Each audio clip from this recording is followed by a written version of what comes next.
이제 우리 교회 처음 나오신 분들, 아직도 이 성경을 예수를 제대로 알지 못하는 그런 분들에게 가장 쉬운 예수 그리스도가 누구인가를 가장 쉽게 얘기하는 그런 설교 시간입니다.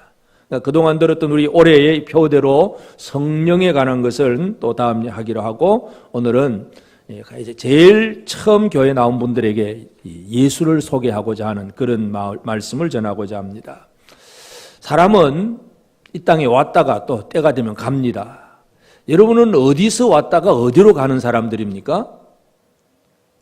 여러분이 오신 곳을 알 수 있습니까? 별나라에서 왔습니까? 달나라에서 왔습니까? 어디서 왔습니까? 엄마 뱃속에서. 사람들은 분명히 지금 존재하고 있는데 어디서 오기는 왔는데 어디서 태어났는지 살다 보니까 그냥 지금 살고 있는 거예요. 우리의 과거를 모릅니다. 그러다 보니까 또 어디로 가야 되는지도 몰라요. 죽으면 그만이지. 죽으면 그만이지. 이게 보통 이 인생을 생각하지 않은 사람들이 가지고 있는 생각들입니다. 인생을 좀 연구하는 사람들은 그럼 이 사람이라고 하는 존재가 도대체 어떻게 생겼을까? 왜 우리가 이렇게 존재하는가? 과학적으로 연구도 해보고 철학적으로도 따져보고 많은 사람들이 따져보고, 그래서 지금도 이 땅에 많은 사람들이 하나의 학설을 가지고 있는 것 중에 하나가 바로 진화론이죠. 진화론 아시지요? 사람이 어떻게 존재했냐? 뭔가 가만 보니까 자꾸 뭔가 발전을 해 나가는데, 그럼 사람도 뭔가 이 발전의 도상에서 저렇게 존재했다고 하면 사람보다 조금 덜 사람된 게 뭘까? 그 원숭이다. 원숭이가 어떻게 하다 보니까 사람 됐을 거다. 그럼 원숭이보다 좀 못한 게 뭐냐? 그 밑에 쭉 내려가서 결국은 뭐냐? 어쩌다가 이상하게 한 세포가 하나 딱 생겼는데 이 세포가 자꾸 분열하고 또 스스로 자라면서, 그러다가 뭔가 잘 쓰이는 것은 잘 자라고 안 쓰이는 것은 또 그냥 퇴화하고, 그래서 자꾸 진화되어서 사람이 되었다. 이 진화론이잖아요. 사람들은, 하나님을 알지 못하는 사람들은 사람이 어디서 왔는지를 모르기 때문에, 그 어디서 왔는지를 모르기 때문에 자기가 어떻게 등장했는지를 몰라요. 우리는 우리가 이 세상에 어떻게 등장했는지 스스로를 아는 사람이 되어야 됩니다. 그런데 아무도 몰라요. 또 갈 곳도 몰라. 이것이 우리 사람들의 모습인데, 그래서 성경은 사람이 어떻게 시작되었는가를 분명하게 얘기를 해줍니다. 시편 90편 3절에 보면 주께서 사람을 티끌로 돌아가게 하시고 말씀하시기를 너희 인생들은 돌아가라 하셨사오니. 인생들은 돌아가라.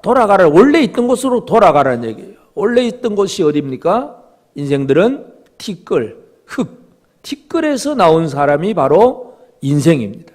하나님이 흙으로 사람을 지으시고 그 사람을 형상을 만들어 놓고 하나님이 그 코에 생기를 불어넣으시니 사람이 생명이 되었다. 이게 성경이 말하는 사람의 근본입니다. 우리가 어떻게 이 세상에 존재하느냐? 하나님이 이 세상을 창조하시고 흙으로 사람을 지으시고 하나님이 코에 생기를 불어넣으심으로 우리는 사람이 된 겁니다.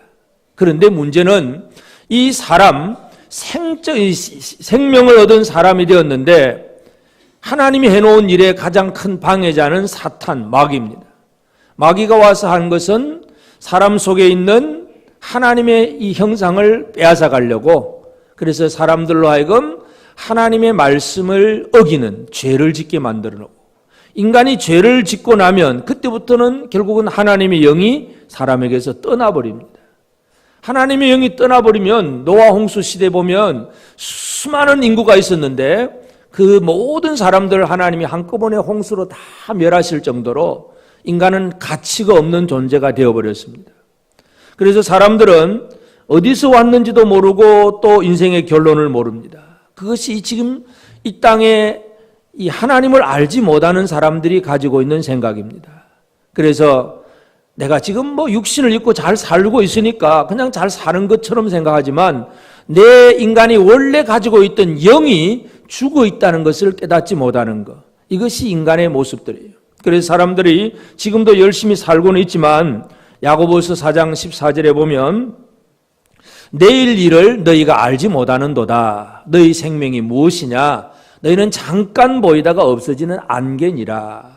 여러분 인생이 뭐예요? 잠깐 보이다가 없어지는 안개니라. 그렇게 생각하십니까? 그래도 내가 좀 살아있는데 이 생각이 드십니까?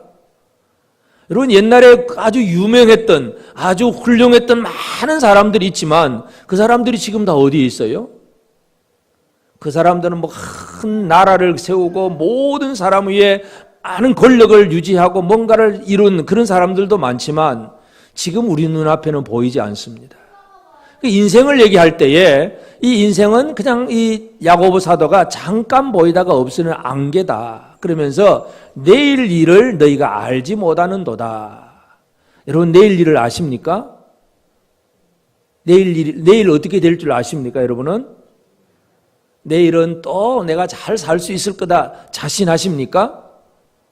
아무도 내일 일을 모릅니다. 하나님이 지금이라도 우리를 불러가시면 누구든지 하나님께로 가야 됩니다. 천국을 가든 아니면 지옥을 가든 어디든지 가야 됩니다. 내일 잘 살 수 있을 것이라고 착각해서는 안 됩니다. 많은 사람들이 내일 일을 얘기를 하지만 그러나 내일 일은 아무도 모릅니다. 그래서 잠깐 보이다가 없어지는 안개니라. 그렇게 이 야고보 사도가 얘기를 합니다. 그러니까 우리가 어디서 왔는지도 모르고 내일 어디로 가야 될 줄도 모르고 그러다 보니까 자연히 지금 현재에 있어서 어떻게 살아야 될 줄을 모르는 거예요. 열심히 살기는 사는데 그게 진짜 참된 생활인지 아닌지 그것도 모르는 것이 이 땅에 있는 모든 사람들입니다. 여러분 세상 사람들이 지금도 열심히 바라는 것이 있잖아요. 뭘 바랍니까? 주로 바라는 것들. 일단 제일 많이 바라는 거 부자 되세요. 하면 좋은 말입니까? 싫은 말입니까? 부자 되세요?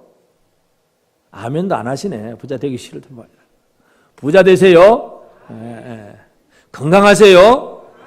출세도 좀 하시고요.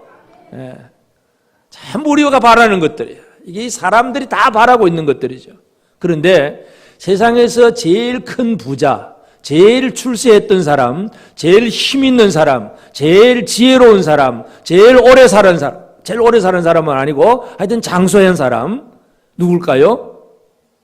세상에 그렇게 진짜 복받은 사람이 없어요. 솔로몬 왕.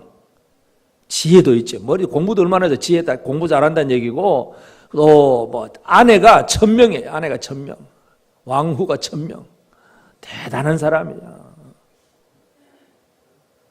뭐 물질에 부족함이 있습니까? 건강에 부족합니까? 지혜가 부족합니까? 왕인데 권력 힘이 부족합니까? 마음대로 할 수 있는 사람이 솔로몬입니다. 이 세상 사람들이 다 바라고 원하는 것을 솔로몬은 한꺼번에 다 누린 사람입니다. 그런데 그 솔로몬이 했던 일이 뭐냐 하면 전도서 2장 8절에 보면 은, 금과 왕들이 소유한 보배와 여러 지방의 보배를 나를 위하여 쌓고 또 노래하는 남녀들과 인생들이 기뻐하는 처첩들을 많이 두었노라. 노래하는 남녀, 인생들이 기뻐하는 처첩을 많이 두었어요. 그런데 솔로몬이 마지막 때 하는 얘기가 뭐냐면 헛되고 헛되다. 모든 것이 헛되도다. 헛되고 헛되도다. 이 세상에 많은 것을 쌓고 집을 몇 채 가지고 뭐 은행 통장에 몇십억 넣어두고 그게 무슨 의미가 있습니까? 주를 위해 쓸 줄 모르는 돈은 아무 의미도 없고 내가 아무리 건강해도 이 건강 가지고 주를 위해 봉사할 줄 모르면 그 쓰임받지 못하는 기계 그거 무슨 소용이 있어요? 아무리 멋있는 자동차라도요 안 타고 다니면 소용없어요. 사용되어져야죠. 우리 인생이 하나님 앞에 쓰임받지 않는 내 지식, 경험, 또 물질, 건강 이 모든 걸 다 소유해도 하나님 앞에 쓰임받지 않으면 아무 소용이 없습니다. 솔로몬은 그 모든 걸 누려본 사람으로서 얘기합니다. 모든 것이 헛되다. 헛되고 헛되니 모든 것이 헛되도다. 이 인생의 마지막 노래예요. 여러분은 어떻게 사십니까?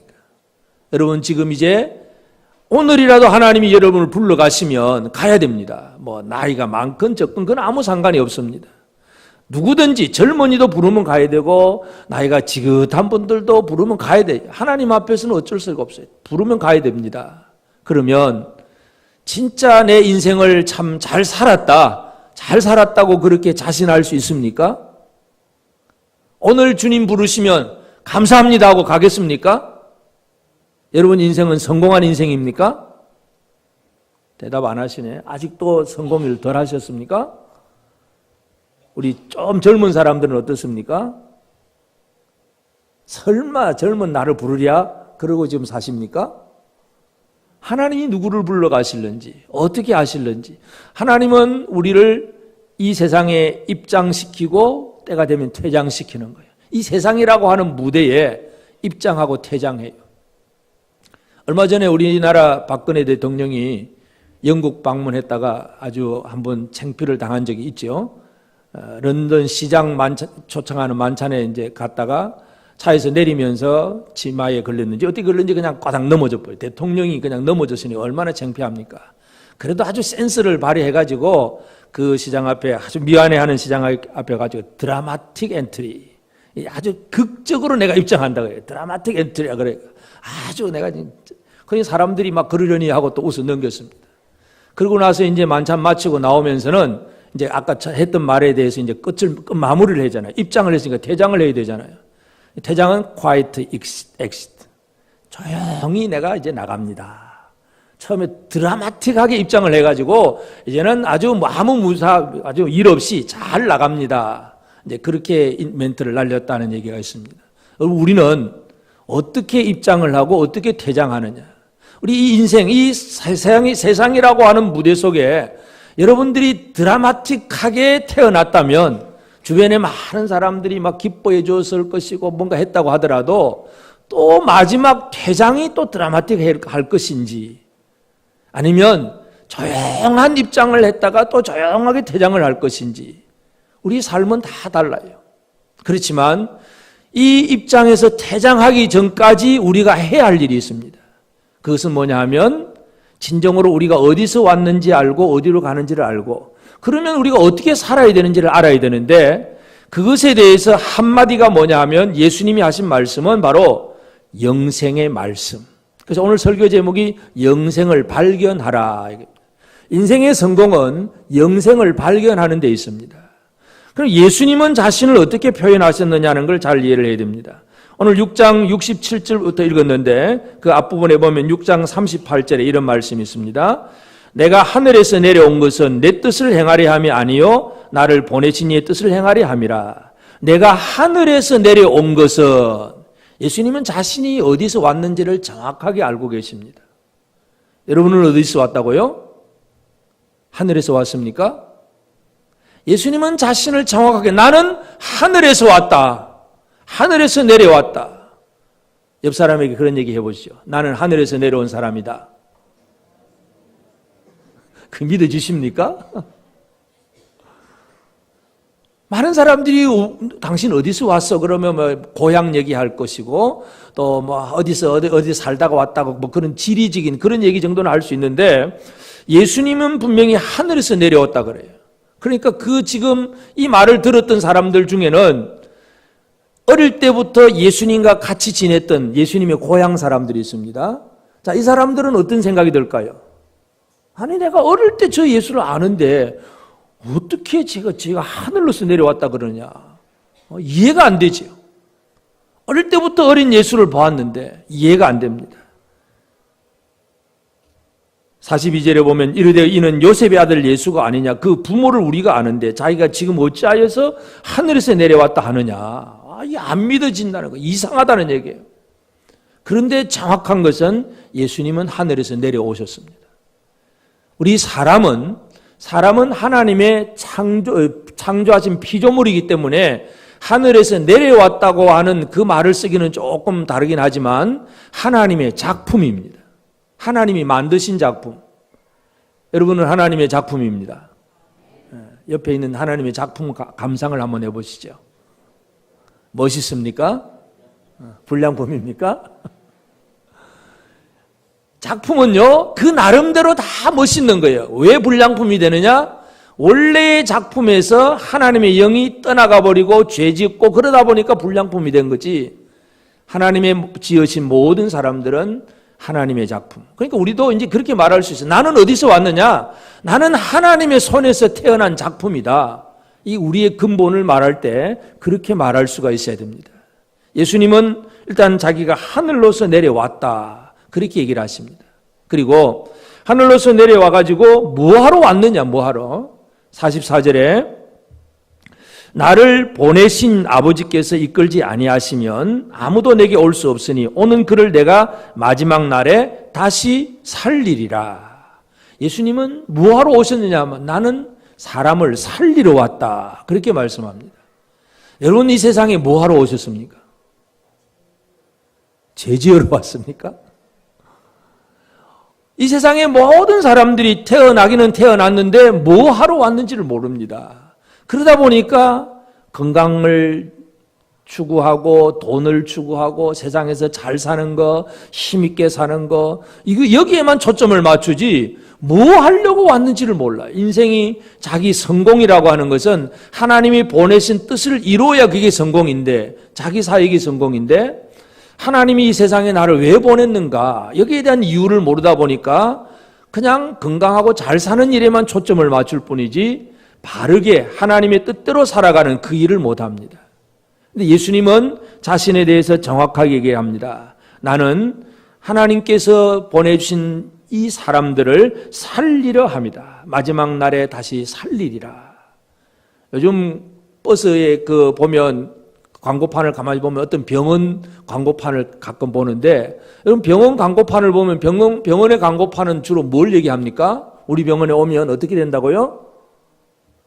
어떠한 병은 잘 고칩니다. 우리 병원에는 서비스가 아주 만점입니다. 얘기를 많이 해요. 그런데 아무리 좋은 병원에 좋은 미사여구를 다 갖다 붙여도 할 수 없는 말이 하나 있습니다. 뭘까요? 우리 병원에 오면 삽니다. 이 소리는 못하죠. 그건 못해요. 사람들은 아무리 의사가 그냥 의학 실력이 있다고 하더라도 살려주겠다는 말은 못해요. 늘 수술하기 전에 사람들 보호자들한테 뭐 도장 찍으라 그럽니까? 뭐에 도장 찍으라 그래요? 수술하기 전에?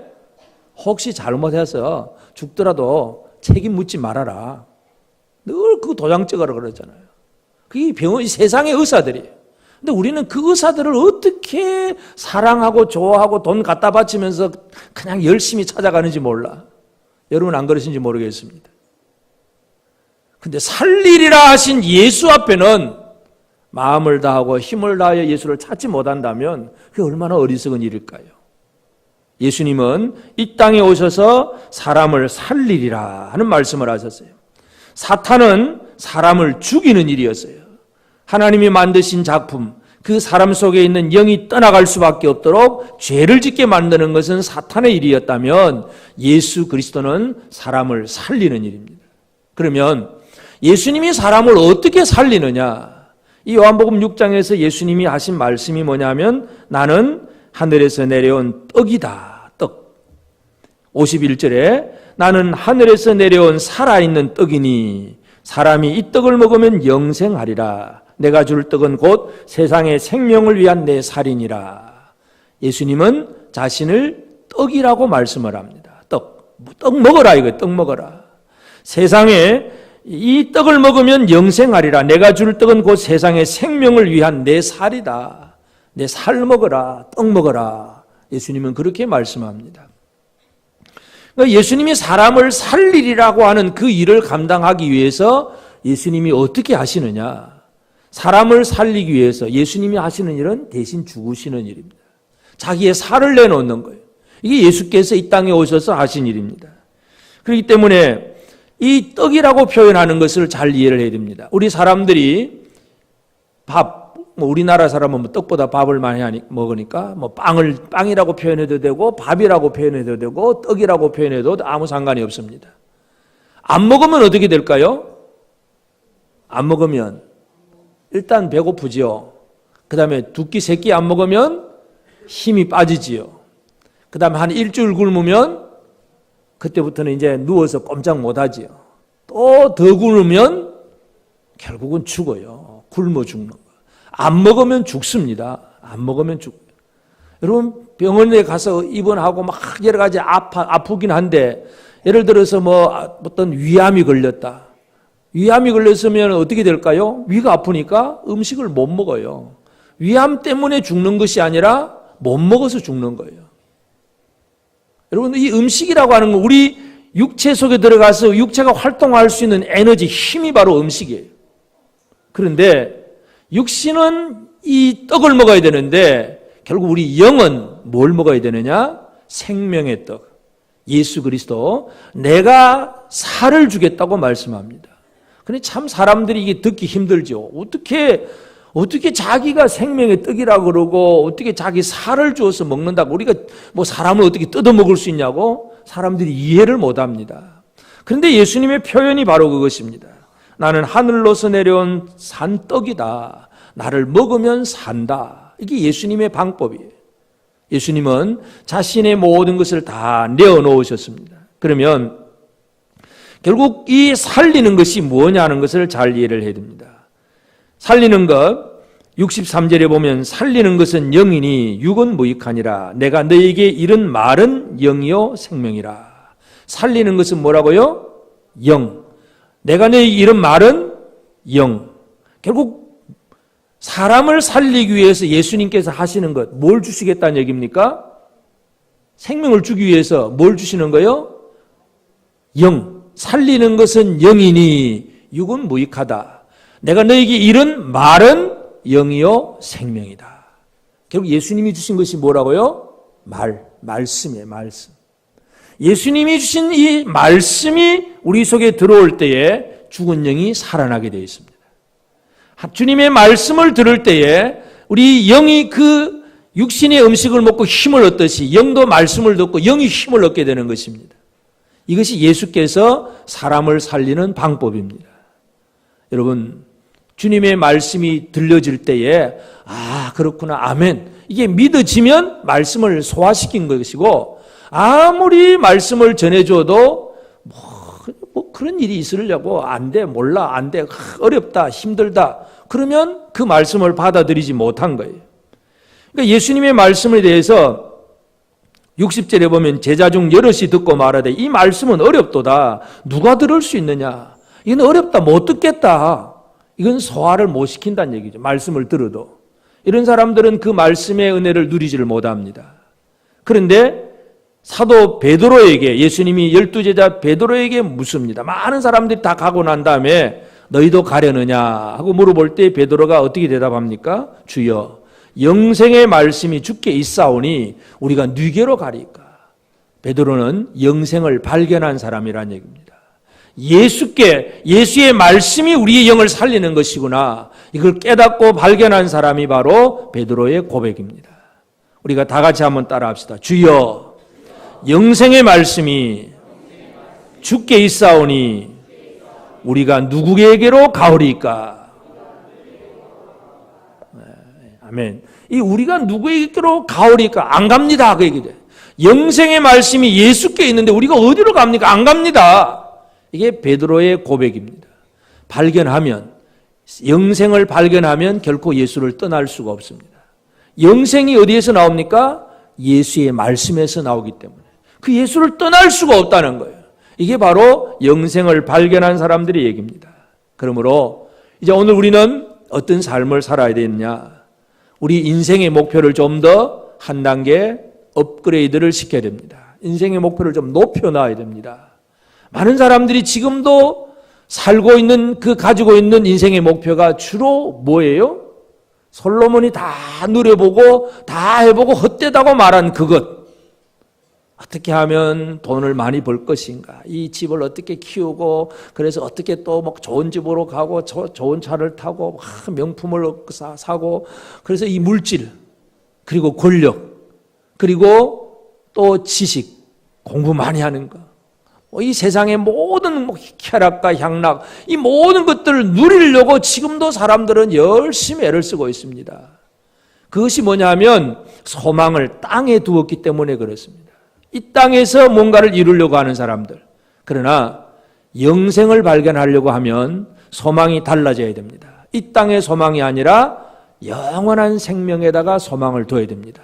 왜냐하면 우리가 왔던 곳은 하늘입니다. 우리의 원래 고향은 하늘입니다. 믿으십니까? 고향 가야죠, 고향. 고향으로 돌아가려면 하나님의 손으로 돌아가야 됩니다. 그것이 우리의 소망이 되어야 됩니다. 이 세상에 소망을 두고 사는 것처럼 불쌍한 사람은 없습니다. 많은 사람들이 그저 집도 여러 채 되고 돈만 많으면 다 될 것처럼 착각하고 살고 있습니다. 영생을 발견하는 사람들은 이 땅에다가 소망을 두지 않습니다. 그래서 우리는 우리의 소망을 다른 데 두어서는 안 됩니다. 이사야 55장 2절에 보면 너희가 어찌하여 양식이 아닌 것을 위하여 은을 달아주며 배부르게 하지 못할 것들을 위하여 수고하느냐. 너희가 듣고 들을지어다. 그리하면 너희가 좋은 것을 먹을 것이며 너희 자신들이 기름진 것으로 즐거움을 얻으리라. 듣고 들을지어다. 뭘 들어야 될까요? 영생의 말씀. 예수님으로부터 나온 말씀을 들어야 되지 배부르게 못할 것을 위해서 열심히 수고해봐야 아무 의미가 없습니다. 인생의 성공은 우리의 관심, 우리의 소망을 하늘에다가 두어야 됩니다. 우리가 돌아갈 곳은 어디입니까? 하늘입니다. 하늘. 땅이 아니에요. 우리가 이 땅에서 이미 예수 그리스도로 말미암아 믿는 자는 생명을 얻었기 때문에 이제 우리의 삶의 마지막 결론은 이미 시작된 영생을 하늘에서 지속되게 사는 것. 이것이 우리의 소망이 되어야 됩니다. 그래서 이 삶을 하늘에다가 소망을 두는 사람들은 계속해서 이제는 위로부터 내려오는 그 은혜의 힘을 공급을 받아야 됩니다. 그것이 다른 말로 하면 영생의 말씀을 듣는 일입니다. 말씀을 듣는 일. 말씀을 계속 듣는 것이 바로 우리 영이 살아나고 영이 건강해지는 그러한 비결입니다. 이 말씀을 듣는 것이 다른 말로 하면 말씀이신 예수를 영접하는 것이기도 합니다. 요한복음 1장 12절에 보면 영접하는 자, 곧 그 이름을 믿는 자들에게는 하나님의 자녀가 되는 권세를 주셨으니. 영접이 뭐예요? 받아들인다는 얘기예요. 말씀을 받아들인다. 말씀을 받아들인다. 이 주님의 모든 말씀을 진짜로 아멘으로 받아들일 줄 아는 그 사람이 바로 영접한다는 얘기입니다. 예수를 어떻게 영접합니까? 말씀을 그대로 알겠습니다. 네, 그렇게 알겠습니다. 그냥 그렇게 받아들이는 거예요. 아브라함에게 하나님이 말씀합니다. 아브라함이 지금 아들도 한 번도 안 낳아봤는데 하나님이 아브라함에게 야, 네 몸에서 아들이 태어날 것이고 네 후손이 하늘의 별처럼 땅의 티끌처럼 많아질 거다. 아브라함이 그 말을 믿었어요. 믿었어요. 여러분 그게 믿어지십니까? 우리 중에 혹시 아직도 아이를 못 낳고 계신 분도 있을 수도 있지만 그런 분에게 하나님이 말씀, 야 걱정하지 마라. 야, 네 후손이 하늘의 별처럼 많아질 거다. 그러면 아멘입니까? 아멘입니까? 노멘입니까? 아멘입니까? 하나님이 말씀하시면 아멘. 아멘. 그냥 받아들이는 것. 이것이 영접이에요. 영접. 예수를 어떻게 영접합니까? 말씀을 그대로 받아들이는 거예요. 우리에게 약속하신 말씀, 알겠습니다. 네, 그렇게 살겠습니다. 하나님과의 말씀을 받아들이면서 하나님과 약속, 언약이 체결되는 겁니다. 이것이 우리가 이 땅에서 열심히 살아야 될 일입니다. 영생의 말씀을 발견하는 사람은 영생의 말씀을 듣는 일에 열심을 내야 됩니다. 그 다음에는 영생의 말씀을 들었다면 이제는 내가 이미 이제 영생의 삶을 시작했다는 사실을 깨닫는 것이 중요합니다. 요한복음 5장 24절에 내가 진실로 진실로 너희에게 이르노니 내 말을 듣고 또 나 보내신 이를 믿는 자는 영생을 얻었고 심판에 이르지 아니하나니 사망에서 생명으로 옮겼느니라. 영생을 언제 얻는다고요?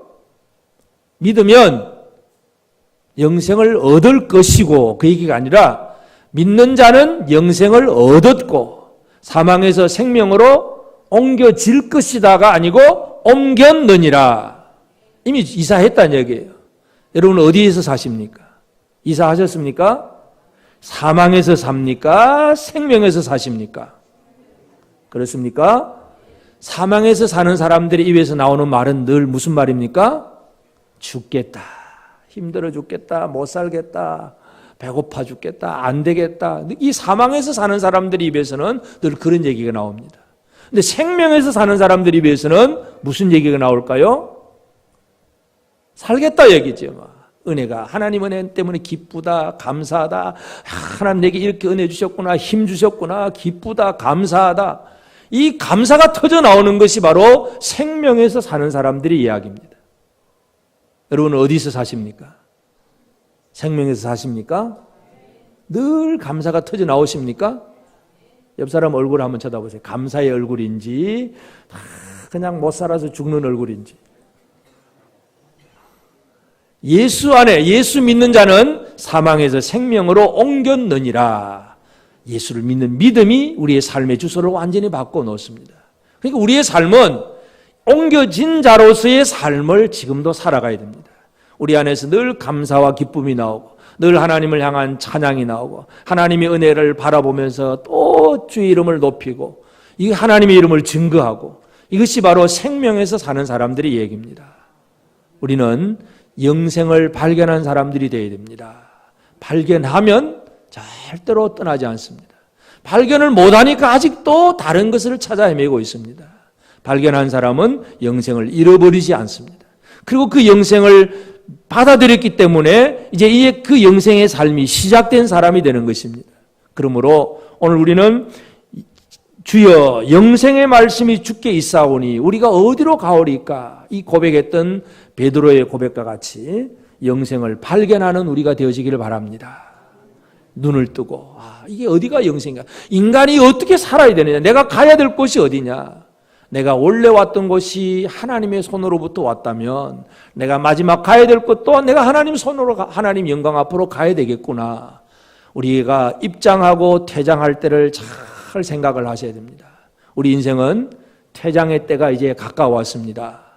여러분 나이가 어떤지 우리가 사람들의 차이는 다 다르지만 그 나이하고는 전혀 상관이 없습니다. 젊어도 부르면 가야 되고 누구든지 하나님이 부르면 언제 부르는지도 모릅니다. 가야 됩니다.